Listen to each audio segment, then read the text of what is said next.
Ever find yourself at a gala or even a fancy date night where you don't know how to properly use all the fancy plate settings set up?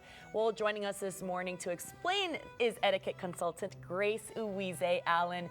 We are so happy to welcome her, Paul. Yes. I don't know if I know how to do all this, Grace. Right. Come on in, Grace. Yes. All right. Well, hello, everyone. What do we have here? We have elbows on the table. Oh, I thought this was okay. We have devices on the table. This is supposed to be Are you on segment. He's on Instagram. Okay, Typical. well, let's get this going because we have some work to do. Okay, here, so as I no can see elbows here. on the table, no so phone. So first, no elbows on the table, especially when you have any beverages or anything for food on the table. Okay. Once those come on, elbows off the table. Okay. We always have our devices put away because the table is meant to come and converse and spend time with one another. I love that, okay. And not stay in our screen. But let's get started with this. So first things first, we always place the napkin in our lap. That is how we begin the meal. Very good. And should it be placed a certain way? There we go. So you unfold it, keep it hot dog style with the opening towards your waist and the fold towards the table. That way, anytime you need to wipe your mouth, you're able to just open it and wipe on the inside, and no one has to see what's going on down there and what kind of mess you're making. Well, Grace, I already learned something. Well, there we go. And let me tell you something else. There's always crumbs and stains on my shirts. I enjoy my food. I enjoy my food. And that's how it should be. It happens to the best of us.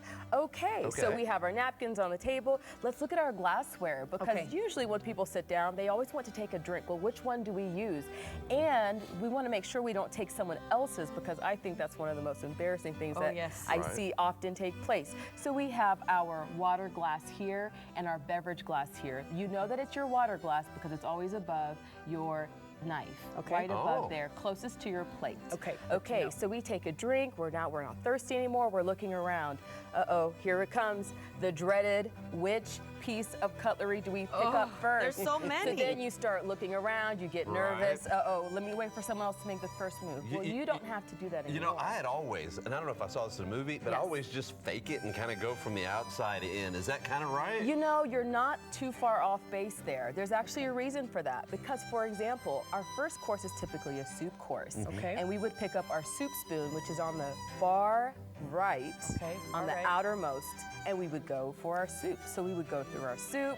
It's delicious. What do you have today? Lobster bisque. Oh, Definitely. That's a Real nice lobster in there. For this time of year. Great selection. Would you like some? Yes, I've got some of my own. Wait, can we Thank share you. like that? Probably not. Probably not. I would probably keep your soup in your own soup bowl, please and thank you. All right. So afterwards, we would move in a little bit more. So Paul, you were right on track. Next, we have our salad course. That is typically your second course, is your salad course. You would have, what do you think this one is called? Salad fork. There we go. Woo, I got it right. We're good. Roma gets a gold star. Paul, I believe in you. What do you think that knife is there on your far right? This one, I'm going to say it's like a lettuce knife.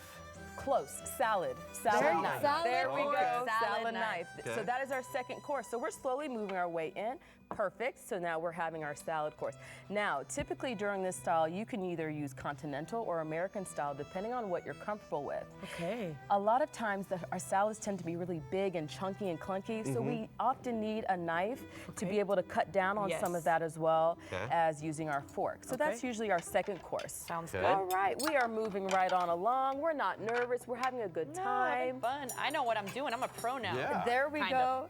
So then we move to our third course. Now our third course is called, what do you think it's called?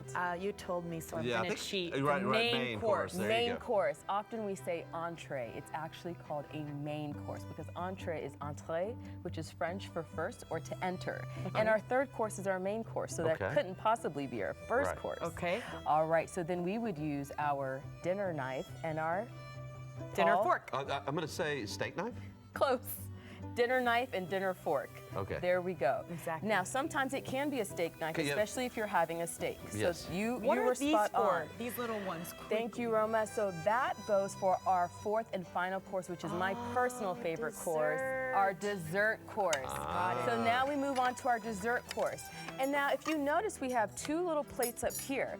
These plates can be either used for your bread if you're when you're having your soup, along with our butter knives here.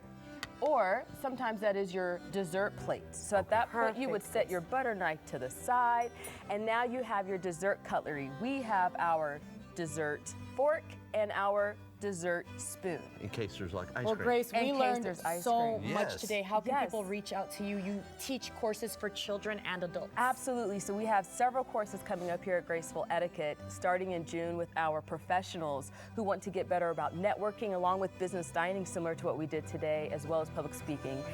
They can go to gracefuletiquette.com, and that is where we will be able to schedule them, and I would love to see them come through. Well, thank you so much. Cheers to you, Paul. Cheers. Great day, I say. We'll be right back.